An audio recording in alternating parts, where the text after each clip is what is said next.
Hey everybody, welcome back to another episode of Level Up, where we help you build and grow your dream practice and work with the clients you love. We are Kate and Katie from the Private Practice Startup, and Level Up is all about you. This is where we answer your most burning questions about private practice. And today's question comes from Stacy DeLynn Exuar, and she asks us, how do I prepare my practice for an unexpected leave? Such a good question. And this is something that we have a couple of stories for you that you're going to want to hear.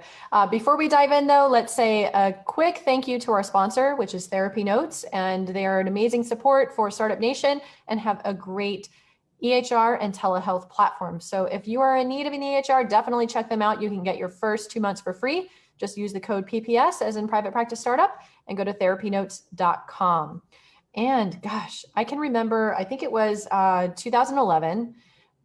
A decade ago. You guys, how is that a decade ago? Oh my goodness. Okay. Well, it was a decade ago. That is crazy because it felt like so yesterday. Yes, it really did feel like yesterday. Time flies.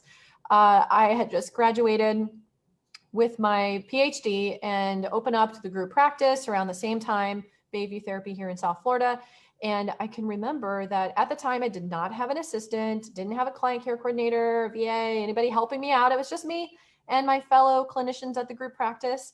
And I'm convinced that writing my dissertation killed my appendix. I can remember I was getting ready for work. It was like a Tuesday morning. I had a full day of clients, probably 5 or 6 on my caseload just for that day. And I was in so much pain. I could barely get myself to the hospital. I couldn't speak. It was like ridiculous. And I luckily got there right before my appendix burst. And so obviously had to have emergency surgery and was out for the rest of the week. And at the time there's no way I could call my clients for the day and say, hey, I'm at the hospital, I'm incapacitated. I was incapacitated. So I had to reach out to a colleague at the group practice and have them actually contact the clients on my behalf to reschedule them for that day and let them know I'd follow up with them when I was back in the office and for the rest of the week. That was a very quick learning lesson on my behalf and our behalf, because that is one of the clauses that we actually include in our consent form for the attorney-approved private practice paperwork that we offer. And it allows for clients to really understand what's going to happen if there's an emergency on behalf of the therapist, that either another professional or an assistant, somebody might reach out on their behalf to inform them or to reschedule or that sort of a thing. So it's important to have a little clause in there to protect yourself from that. I think our consent form has grown to about 8 pages at this point from all of the things that we've experienced over the years. And it's good to be able to plan ahead in the case of something like this happening. I know having a professional will is also best practices. God forbid, your emergency turns into a dire situation. And there's actually a death.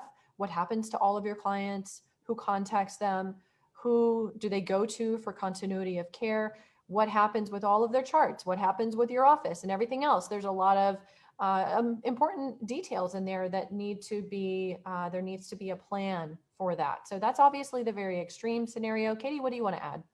Yeah, I just want to say the fact, Stacy, that you're thinking about this, that's a great place to start, right? So when you're thinking about this, you're thinking about your current setup, but also as you expand and grow, does that shift and change? And don't forget to revisit this plan as things change. So Kate's talking about her situation, and as a solopreneur and owning my own independent private practice, I have a colleague that was in my office, and I actually talked with her about it. I put her in my will. I also said, if something happens, here's where the charts are. And so we actually walked through all of that. So if I did have an unexpected emergency, that she would know how to pick that up. So it's really important, not just like thinking through it, communicating to that contact person. And we don't recommend, a spouse or partner, because if something's happening to you, A, they're not a therapist usually, and they don't know confidentiality, but B, they're in it with you. They're not going to be the ones to then pick up where you left off. So finding another professional is always the best way to go. Someone who understands confidentiality, another therapist, someone in the practice, possibly your assistant. So really good thoughts. I love that you're thinking about this. Important pieces that we don't talk about enough in private practice. I also want to add that it's really important to have an emergency fund for yourself so that you can continue to pay yourself and support your family wherever you are in terms of your own personal finances, you want to still have that income coming in. So we recommend Profit First. Profit First has been a game changer from Mike Michalowicz. It's a book.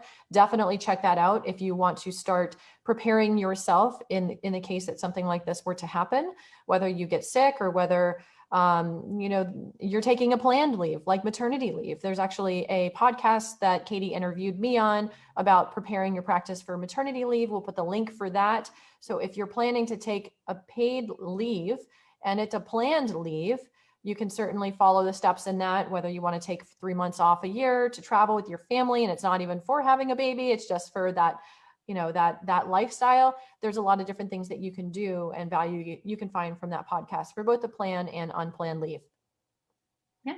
So if you guys have other questions that you would love to ask us, look for the Tuesday post called Ask Us in our Facebook group, and we're happy to answer your most burning questions about private practice. And we know that we know that therapists often struggle with marketing. It's one of the biggest pain points in our profession. And we have a resource for you. You can check out your Dream Private Practice Playbook, helping you have your dream practice and dream life. And the link for that will be in the resources section, so you can take advantage of that. Yeah, everybody, we just wanted to remind you, you got this. You guys got this. Hang in there, everybody. All right, bye.